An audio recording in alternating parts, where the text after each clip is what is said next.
جب بابل شہر میں نمرود کی جھوٹی خدائی کا ناقوس بج رہا تھا اور شہر کے ہر دروازے پر اس کے ہم شکل بت رکھے گئے تھے، اور جو شہر میں داخل ہوتا اس کے لیے لازم تھا کہ اس بت کو سجدہ کرے، اور اگر وہ سجدہ کر کے نہیں گزرتا تھا تو اس نے سسٹم ایسا رکھا تھا کہ گھنٹیاں بجنے لگ جاتی، اس لیے چاروں ناچار ہر شخص کو اس کے بت کے آگے سجدہ ریز ہونا پڑتا تھا۔ اس ماحول میں جبکہ کفر ہر سمت پھیلا ہوا تھا، ظلمتیں ڈیرا جمائے ہوئے تھی، شب دہجور ہر سمت پنجے گاڑے ہوئے تھی، اور اس کی جھوٹی خدائی کی فسونکاری لوگوں کو جکڑے ہوئے تھی، تو اس زمانے میں ایک شخص پیدا ہوا جس کو حضرت ابراہیم کے نام سے دنیا جانتی۔ آپ نے نہ صرف نمرود کی جھوٹی خدائی کا انکار کیا، بلکہ انہوں نے جو جھوٹے خدا بنا رکھے تھے ان سب کا انکار کر کے پوری عظیمت اور پوری جرت کے ساتھ کھڑے ہو کر کے دنیا کے سامنے توحید پرستوں کی جو تصویر پیش کی ہے وہ انوکھی بھی ہے، البیلی بھی ہے، جرت افزا بھی ہے، اور باطن کو جلا دینے والی بھی۔ آئیے سورہ الانبیاء اٹھا کر کے دیکھتے ہیں۔ اللہ کا نبی جس ماحول میں آنکھ کھولتا ہے اور پھر جوانی کی دہلیز پہ قدم رکھتا ہے، ایک جھوٹے خدا کی خدائی کا ڈنکا بج رہا ہے، اور لوگ اس کے سامنے اپنی پیشانیاں بھی جھکاتے ہیں اور اپنے سر بھی جھکاتے ہیں۔ حضرت ابراہیم جب بلوغت کی عمر کو پہنچتے ہیں، وَلَقَدْ آتَيْنَا إِبْرَاهِيمَ رُشْدَهُ مِنْ قَبْلِ، اللہ ارشاد فرماتا ہے، اور یقیناً ہم نے مرحمت فرمائی تھی ابراہیم کو ان کی دانائی اس سے پہلے، وَكُنَّا بِهِ عَالِمِينَ، اور ہم ان کو خوب جانتے تھے۔ اِذْ قَالَ لِأَبِيهِ وَقَوْمِهِ مَا هَٰذِهِ التَّمَاثِيلُ الَّتِي أَنْتُمْ لَهَا عَاكِفُونَ، جب انہوں نے اپنے چچا اور اپنی قوم سے کہا کہ یہ کیا مورتیاں ہیں جن پر تم پوجا پاٹ کرنے کے لیے جمے بیٹھے ہو۔ وہ بت تھے جن کے ارد گرد وہ بیٹھے رہتے تھے اور ان کی پوجا پاٹ کرتے تھے۔ قالوا وجدنا آباءنا لها عابدین، تو انہوں نے جو دلیل دی وہ یہ تھی کہ ہم نے اپنے آباء و اجداد کو ایسے کرتے ہوئے دیکھا ہے۔ قال لقد کنتم انتم وآباؤکم فی ضلال مبین، حضرت ابراہیم علیہ السلام بولے بے شک تم اور تمہارے آباء و اجداد سارے گمراہی میں ہو۔ قالوا اجئتنا بالحق ام انت من اللاعبین، کہنے لگے آپ کوئی ہمارے پاس سچی بات لے کر آئے ہیں یا یوں ہی ہم سے دل لگی کر رہے ہیں۔ قال بل ربکم رب السماوات والارض، حضرت ابراہیم علیہ السلام نے کہا کہ یہ تمہارے معبود نہیں ہیں، تمہارا معبود وہ ہے جو زمین و آسمان کا رب ہے، الذی فطرہن، جس نے ان کو پیدا کیا ہے، وَأَنَا عَلَىٰ ذَلِكُم مِّنَ الشَّاهِدِينَ، اور میں اس صداقت پر گواہی دینے والوں میں سے ہوں۔ وَتَاللَّهِ لَأَكِيدَنَّ أَصْنَامَكُمْ بَعْدَ أَن تُوَلُّوا مُدْبِرِينَ، وہ ایک میلہ منعقد کیا کرتے تھے شہر سے باہر اور کچھ دن وہاں گزار کر کے آتے۔ عادت ان کی یہ تھی کہ جب وہ میلے پہ جاتے تو پہلے بتوں کے استہانوں میں حاضر ہوتے اور وہاں ان کے سامنے جا کر کے اقسام کی مختلف رنگوں کی مٹھائیاں رکھتے، اور پھر وہاں سے وہ میلے میں جاتے۔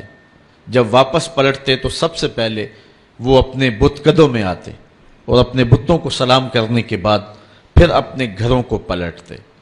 ہمیں جو طریقہ دیا گیا ہے، میرے اور آپ کے آقا و مولا جب بھی کبھی سفر پہ تشریف لے جاتے تو حضور سب سے آخری منزل مسجد کو رکھتے تھے۔ مسجد سے نوافل پڑھنے کے بعد حضور سفر پر روانہ ہوتے، اور جب واپس حضور تشریف لاتے تو سب سے پہلے مسجد میں جلوہ فراز ہوتے۔ تو ان کا انداز اپنے بتوں کے لیے یہ تھا، اور اہل ایمان کا اپنے رب کے حضور شکرانے اور نذرانے اور محبتوں کے اظہار کا طریقہ یہ متعین اور مقرر کیا گیا ہے۔ خیر، انہوں نے حضرت ابراہیم کو بھی دعوت دی کہ آپ چلیں اور ہمارے ساتھ میلے میں شریک ہوں۔ حضرت ابراہیم علیہ السلام نے کہا کہ میں تمہارے اس میلے میں کیسے شریک ہو سکتا ہوں جہاں بت پرستی ہوگی، میں تو تمہارے عمل اور رویے سے پہلے ہی بیزار ہوں۔ تو خیر وہ اپنے بتوں کے سامنے طرح طرح کی مٹھائیاں رکھ کر کے میلے پہ چلے گئے۔ انہیں سان گمان بھی نہیں تھا جو کچھ ہوا ان کے آنے کے بعد۔ حضرت ابراہیم علیہ السلام نے اس موقع کو غنیمت جانا اور ہاتھ میں کلہاڑا پکڑا۔ یہ سورہ الانبیاء ہے۔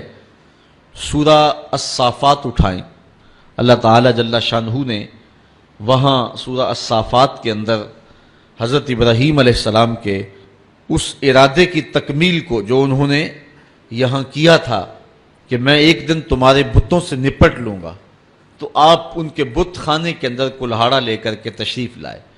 فراغ الی آلہتہم، ان کے بتوں کے پاس حضرت ابراہیم آئے۔ فقال الا تاکلون، ان کے سامنے انواع و اقسام کے کھانے پڑے تھے۔ حضرت ابراہیم علیہ السلام نے کہا کھاتے نہیں ہو؟ ان کی بے بسی کو ظاہر کرنے کے لیے یہ کہا کھاتے کیوں نہیں ہو؟ اب وہ بیچارے کیا جواب دیتے؟ پتھر اور مٹی کے بنے ہوئے مادوؤں کی منہ میں کون سی زبان تھی کہ جو ما فی الضمیر کا اظہار کر پاتے؟ تو حضرت ابراہیم علیہ السلام نے ان کی مسلسل خاموشی کے بعد فرمایا ما لکم لا تنطقون، بولتے کیوں نہیں ہو؟ فراغ علیہم ضربا بالیمین، یہ اللہ کے پیغمبر کا جلال ہے، آپ نے دائیں ہاتھ میں کلہاڑا پکڑ کے ان کے ٹکڑے ٹکڑے کر کے رکھ دیے۔ کسی کا کان کاٹ دیا، کسی کا سر کاٹ دیا، کسی کی ٹانگیں توڑ دیں، اور کسی کے بدن کے حصے بکھرے کر دیے، کسی کا ویسے ہی کچھ نہ چھوڑا، اس کے بالکل ٹکڑے کر دیے، بجری بنا کے رکھ دیے۔ لیکن ان کا جو بڑا بت تھا اس استحان کے اندر، اس کو کچھ نہ کہا اور کلہاڑا اس کے کندھے پہ رکھ دیا۔ اب قرآن مجید میں یہاں سورہ انبیاء میں جو اس واقعے کو بیان کیا ہے وہاں انداز دیکھیے۔ آپ نے فرمایا وَتَاللَّهِ لَأَكِيدَنَّ أَصْنَامَكُمْ بَعْدَ أَن تُوَلُّوا مُدْبِرِينَ، جب تم پلٹ کے پیٹھ پھیرتے ہوئے آؤ گے تو میں تمہارے بتوں کے ساتھ جو ہے کوئی سلوک کروں گا، ان کا بندوبست کر لوں گا۔ فَجَعَلَهُمْ جُزَازًا، تو پس آپ نے ان کو ریزہ ریزہ کر ڈالا۔ الا کبیر اللہم، لیکن جو ان کا بڑا بت تھا حضرت ابراہیم علیہ السلام نے اس کو کچھ نہیں کہا۔ یہ نہیں کہ اس پر غصہ نہیں تھا، بلکہ ایک حکمت تھی، اس قوم کو رسوا کرنا تھا اور اس قوم کو لاجواب کرنا تھا، ان کے سامنے ان بتوں کی حیثیت رکھنی تھی۔ تو حضرت ابراہیم علیہ السلام نے بڑے بت کو کچھ نہیں کہا۔ لعلہم الیہ یرجعون، تاکہ وہ لوگ اس افتاد کے بارے میں اس کی طرف رجوع کریں۔ اب قوم جب واپس آئی تو معمول ان کا یہی تھا کہ وہ پہلے بت خانے میں آیا کرتے تھے۔ جب وہ بت خانے میں داخل ہوئے تو عجیب تماشا دیکھا کہ جن بتوں سے وہ مرادیں مانگا کرتے تھے، جن سے بارش کی دعائیں کیا کرتے تھے، اور جن کے ساتھ ان کی حکومت، سیاست، ان کا معاش، ان کی معاشرت وابستہ تھی، ان کے حصے بکھرے پڑے ہوئے دیکھے اور ان کی ٹانگیں ٹوٹی ہوئی دیکھی تو بہت پریشان ہوئے۔ قالوا من فعل هذا بآلهتنا انه لمن الظالمین، کہنے لگے ہمارے ان خداؤں کے ساتھ یہ سلوک کس نے کیا ہے؟ جس نے یہ کام کیا ہے وہ ظالموں میں سے ہے۔ غصے سے پیچ و تاب کھانے لگے کہ برا حال ہوا ہے، دھڑن تختہ کر کے رکھ دیا اور ان کے جسم کے ٹکڑے بکھرے ہیں بت خانے کے اندر، مٹھائیاں بکھری ہوئی ہیں، پلیٹیں بکھری ہوئی ہیں۔ تو کہنے لگے یہ کسی نے بہت برا کیا، سخت ظلم کیا ہے، زیادتی کی ہے۔ قالوا سمعنا فتى يذكرهم يقال له ابراہیم، کہنے لگے چند آدمیوں نے ان لوگوں میں سے کہا ایک نوجوان کو سنا ہے جو ان بتوں کا ذکر برائی سے کرتا ہے، اس کا نام ابراہیم، ورنہ اس بھرے ماحول میں ان بتوں کے ساتھ یہ سلوک بھلا کون کر سکتا ہے؟ ان بتوں کی ہیبت سے سارے خائف ہیں۔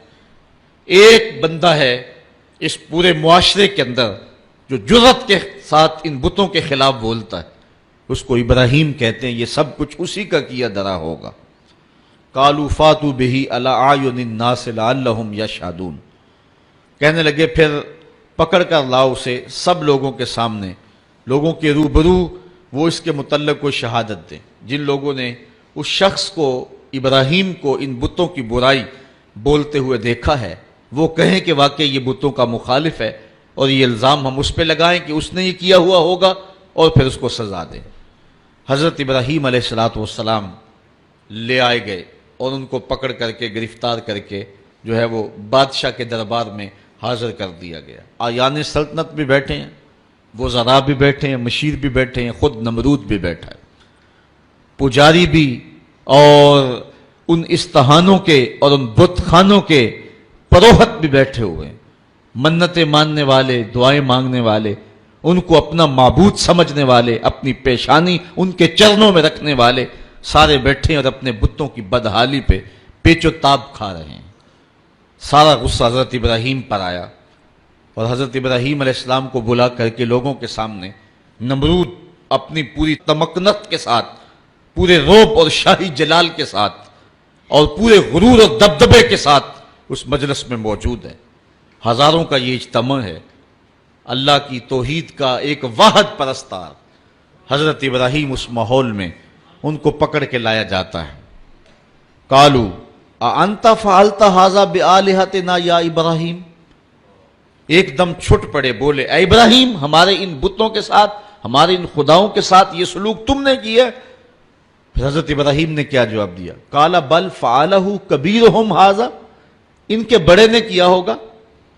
اسلحہ تو اس سے برآمد ہو رہا ہے نا، یہ آپس میں لڑ پڑے ہوں گے، یہ کہہ رہا ہوگا کہ تم چھوٹے میری خدائی میں کیوں شریک ہو، تو اس بڑے نے کیا ہوگا.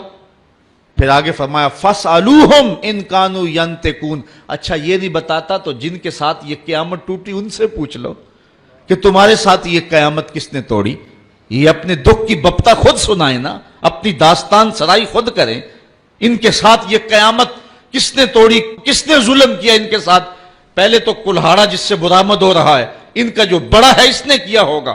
حالات قرینہ حالیہ جو ہے وہ یہ بتا رہا ہے کہ سارے بت جو ہیں وہ قتل کر دیے گئے، بڑے کے پاس جو ہے وہ اسلحہ ہے اور وہ بچ گیا، اس کو خراش تک نہیں آئی.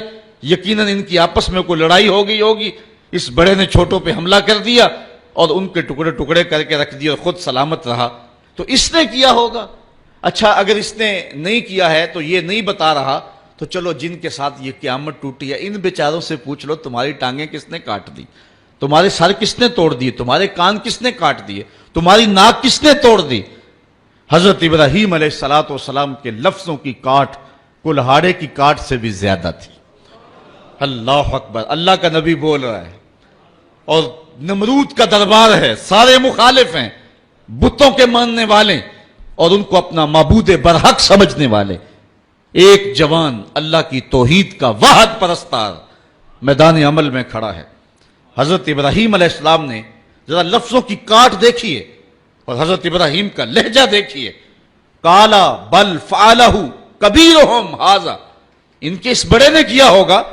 فاسألوہم، اب کوئی وقفہ دیے بغیر، فا تاکیدیہ ہے اور سما اور فا میں فرق یہ ہے کہ جب سما بولا جاتا ہے تو اس میں تاکید فی الفور نہیں ہوتی، اور جب فا عربی میں بولا جاتا ہے تو اس میں تاکید فی الفور ہوتی ہے. یعنی ان کو وقفہ دیے بغیر ایک حملے کے اوپر دوسرا حملہ کیا. فاسألوہم، ان سے پوچھ لو. اور پھر بتوں کی بے بسی کو بھی ساتھ بیان کر کے فوراً کہا ان کانوا ینطقون، اگر یہ بولتے ہیں تو اپنی دکھ کی کہانی بیان کریں، اپنے درد اور اپنے دکھڑے کو بیان کریں کہ یہ قیامت ان پر کس نے توڑی ہے. فَرَجَعُوا إِلَىٰ أَنفُسِهِمْ، پھر وہ اپنے اندر پلٹے. ضمیر تو ہوتا ہے، اندر سے آواز تو آتی ہے، پھر وہ اپنے ضمیر کی طرف پلٹے. فَقَالُوا إِنَّكُمْ أَنْتُمُ الظَّالِمُونَ، اور پھر بولے بے شک تم خود ہی ظالم ہو. ان سے توقعات وابستہ کیے ہوئے ہو جو اپنے وجود کی سلامتی اور اپنے وجود کی بقا کی ضمانت بھی نہیں دے سکتے، اور پھر ان کے اوپر حملہ آور ہو تو دفاع بھی نہیں کر سکتے. دفاع تو دور کی بات ہے، اپنے دکھ کی کہانی بھی نہیں سنا سکتے. ان پر ظلم کس نے کیا اس بپتا کو بھی نہیں کہہ سکتے. تو جو اتنے مجبور اور اتنے بے بس ہیں تو وہ تمہیں کیا دے گی. ایک دم وہ اپنے اندر پلٹے، ضمیر اندر سے گھنٹیاں بجانے لگا. ابراہیم کھڑے ہیں اور اللہ کی توحید کا پیغام دے رہے ہیں. وہ اپنے اندر جھکے اور کہا کہ تم خود ہی ظالم ہو. ثم نکسوا علی رؤوسہم، پھر وہ اوندے ہو کر پلٹ گئے.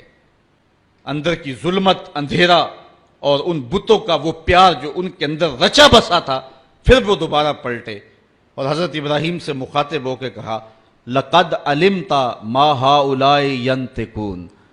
لجاجت تھی لہجے میں، بانک پن نہیں تھا، چونکہ جھوٹ کے لہجے کے اندر جو ہے وہ کڑک نہیں ہوتی، کھنک نہیں ہوتی، اس لیے لجاجت کے لہجے میں بولے ابراہیم تو جانتا ہے یہ بیچارے بولتے نہیں.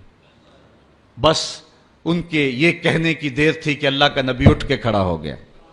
اب سنو حضرت ابراہیم علیہ السلام کے لہجے کا بانک پن دیکھیے. قرآن مجید میں توحید کے عنوان سے حضرت ابراہیم کی تقریر کے یہ لفظ جو ہیں، ذرا ان لفظوں کی کاٹ دیکھیے اور الفاظ کی اٹھان دیکھیے، ابراہیم علیہ السلام کے لہجے کا حسن دیکھیے اور پھر قرآن کا معجزہ دیکھیے.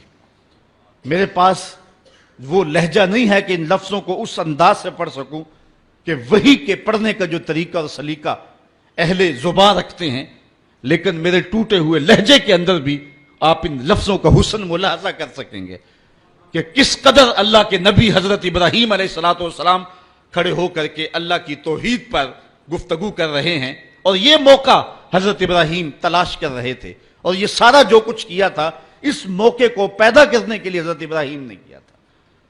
اب حال یہ ہے کہ نمرود بھی بیٹھا ہے، اس کے آیان سلطنت بھی بیٹھے ہیں، وزراء مشیر بھی بیٹھے ہیں، حکمران طبقہ بھی بیٹھا ہے، عوام بھی بیٹھے ہیں، پروہت بھی بیٹھے ہیں، پجاری بھی بیٹھے ہیں، سارے بیٹھے ہوئے ہیں. اور حضرت ابراہیم علیہ السلام جب حجت پوری کر لی اور ان کو کہا ان سے پوچھ لو، بڑے نے کیا ہوگا، اچھا یہ بولتے ہیں تو ان سے سوال کر لو، تو وہ اپنے ضمیر کی طرف لوٹے اور پھر پلٹ آئے دوبارہ گمراہی کی طرف. لہجے میں جو ہے وہ توتلا پن تھا، رک رک کے کہہ رہے تھے، لجاجت تھی، ٹپک رہی تھی لہجے کے اندر، بے بسی تھی. حکمران ہونے کے باوجود اتنا طبقہ ایک تنہا شخص سے مخاطب نہیں ہو رہا اور آنکھیں ملانے کے قابل نہیں ہے، جھکی نظریں ہیں، زبان بل کھا رہی ہے، لجاجت ہے، پیشانی اور بدن پہ پسینہ چھوٹا ہوا ہے، اور کفر کے یہ سرغنے لجاجت برے لہجے میں کہتے ہیں لَقَدْ عَلِمْتَ مَا هَؤُلَاءِ يَنْطِقُونَ. ابراہیم تو جانتا ہے یہ بیچارے بولتے تو نہیں، ان سے کیا پوچھیں، یہ تو بولتے نہیں ہیں. بس یہ کہنے کی دیر تھی، اللہ کا نبی کھڑا ہوا. اب سنو حضرت ابراہیم کا لہجہ. قَالَ أَفَتَعْبُدُونَ مِن دُونِ اللَّهِ مَا لَا يَنْفَعُكُمْ شَيْئًا وَلَا يَضُرُّكُمْ أُفٍّ لَّكُمْ وَلِمَا تَعْبُدُونَ مِن دُونِ اللَّهِ أَفَلَا تَعْقِلُونَ. حضرت ابراہیم علیہ السلام نے فرمایا ان کو پوچھتے ہو اللہ کے علاوہ جو نہ نفع دے سکے نہ نقصان پہنچا سکے. اب ایک اور دیکھیے وار کلہاڑے کا، اُفٍّ لَّكُمْ. ذرا دیکھیے کیسی کاٹ ہے، بیٹھے ہیں شاہب، وقت بھی سامنے بیٹھا ہوا ہے، اللہ کا نبی بول رہا ہے. ابراہیم علیہ السلام کے لہجے کے اندر جلال ہے اور پورے رعب کے ساتھ اللہ کا نبی اللہ کی توحید کا پیغام دے رہا ہے. اُفٍّ لَّكُمْ، افسوس ہے تمہارے جینے پہ. اُفٍّ لَّكُمْ وَلِمَا تَعْبُدُونَ مِن دُونِ اللَّهِ، اور افسوس ہے تمہارے ان خداؤں پہ جن کو تم اللہ کے علاوہ پوچھتے ہو. افلا تاقلون، تمہاری کھوپڑی میں دماغ نہیں ہے، ان کو پوچھ رہے ہو جو اپنے دکھ کی کہانی بھی نہیں سنا سکتے. اب جب دلیل سے بات نہ ہو سکے اور جب کسی کے لفظوں کی کاٹ نہ کی جا سکے تو جو طاقتور لوگ ہوتے ہیں ان کا لہجہ دوسرا ہوتا ہے. جلا دو، ٹکڑے کر دو، مار دو، بوٹیاں نوچ لو. انہوں نے کہا قالو حرقوہ وانصروا آلہتکم ان کنتم فاعلین. آپس میں بولے اس کی زبان تو روکی نہیں جا سکتی، اس کے لہجے کا جواب تو دیا نہیں جا سکتا، اپنے بتوں کا دفاع تو ہو نہیں سکتا. ہمارے اس معاشرے میں یہ ایک شخص کھڑا ہو گیا اور ہمارے بتوں کے خلاف بول رہا ہے، اب اس کا جواب تو تم دے نہیں سکتے، اس طرح کرو کہ اس کو جلا کے راکھ کر دو. آج جو ٹیری جونز نے امریکہ کے اندر کتاب رحمت کے ایک نسخے کو جلانے کا اعلان کیا ہے، یہ اپنی شکست کا اعلان کیا ہے. قرآن کی صداقت کے آگے بول نہیں سکا ہے. قرآن کا یہ نعرہ، اگر اس کتاب رحمت میں تمہیں شک ہے تو اس کی مثل ایک صورت ہی لا کے دکھاؤ. یہ قرآن کا چیلنج آج بھی موجود ہے. بیروت میں، شام میں، فلسطین میں، مصر میں اور اسرائیل کے اندر کتنے یہودی ہیں جو بائی برتھ عربی ہیں اور وہ عربی کو اچھی طرح سے جانتے ہیں. یہ چیلنج ان کو دیا گیا ہے، لاؤ نا قرآن کی مثل ایک صورت. لیکن جب دلیل کی زبان بند ہو جائے اور انسان دلیل سے بات نہ کر سکے تو پھر اوچھے ہاتھ کنڈوں پہ اتر آتا ہے، پھر گالی اور گولی اس کا لہجہ ہوتا ہے، پھر وہ کہتا ہے جلا دو، ٹکڑے کر دو. تو حضرت ابراہیم علیہ السلام کے لیے انہوں نے صاحب نے مل کر کے یہ فتویٰ دیا، قالوا حرقوہ وانصروا آلہتکم، اس کو جلا دو اور اپنے معبودوں کو بچا لو، ان کنتم فاعلین، اگر تم کچھ کر سکتے ہو تو یہی راستہ تمہارے پاس رہ گیا ہے. اگر اپنے خداؤں کا دفاع کرنا ہے تو پھر اس کی زبان بند کرنے کے لیے یہی طریقہ ہے کہ اس کو آگ میں جلا دیا جائے. اب آگ کا آلاؤ روشن کر دیا گیا. حضرت ابراہیم کو تلوار کی ایک ضرب سے بھی کاٹنے کا اہتمام کیا جا سکتا تھا، لیکن رنگ کوئی اور تھے اور رب کو کچھ اور منظور تھا. ایک چخا تیار کی گئی اور مفسرین لکھتے ہیں کہ اتنی بڑی تھی کہ اگر اوپر سے فضا سے کوئی پرندہ گزرتا اور اس سے اٹھنے والی گرمی اور حرارت اور حدت سے وہ جل بن کر کے کباب بن کر کے نیچے جو ہے وہ گر جاتا. اب جب چخا جلالی روشن کر لی، اب ابراہیم علیہ السلام گرفتار ہیں اور ان کو پکڑ کے آگ میں ڈالیں تو کیسے ڈالیں، قریب تو جایا نہیں جاتا.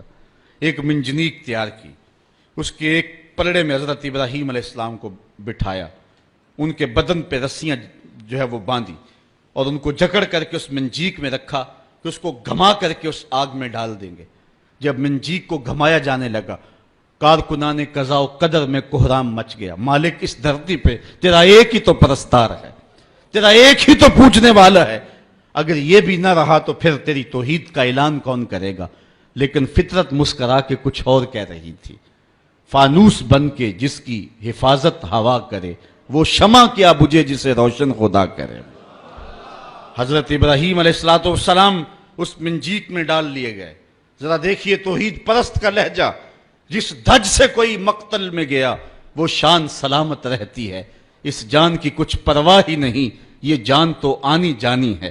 ابراہیم علیہ السلام کے بارے میں ان کا خیال تھا کہ جب جلتی ہوئی آگ کے بھڑکتے ہوئے شعلے دیکھیں گے تو اپنے موقف سے رجوع کر لیں گے، لیکن جن کے اندر چراغ توحید روشن ہو بھلا وہ ان بھڑکتے ہوئے شعلوں کو خاطر میں کیسے لاتے ہیں. حضرت ابراہیم علیہ السلام چرخی میں بیٹھے اور جب اس چرخی کو گھمایا گیا حضرت جبریل امین حاضر ہو گئے. عرض کہی، اے ابراہیم، میں اللہ کے ہاں قرب خاص رکھتا ہوں اور میرا آنا جانا سدرہ تک ہے، اگر اللہ سے کچھ کہنا ہے تو مجھے کہیے، میں اللہ کی بارگاہ میں عرض کر دیتا ہوں. تو حضرت سیدنا ابراہیم علیہ السلام بولے کہ اے جبریل، تیری مہربانی پیشکش کی، مجھے تیرے سے کوئی حاجت نہیں ہے. جبریل نے عرض کی کہ اچھا چلو اپنے رب سے خود ہی عرض کر لیجئے، اس مشکل اور آڑے وقت میں آپ کی حفاظت کی جائے. آپ کی حفاظت اس قاض کی حفاظت ہے، آپ کا بچ جانا دین اسلام کا بچ جانا ہے، اس لیے آپ خود عرض کر لیجئے.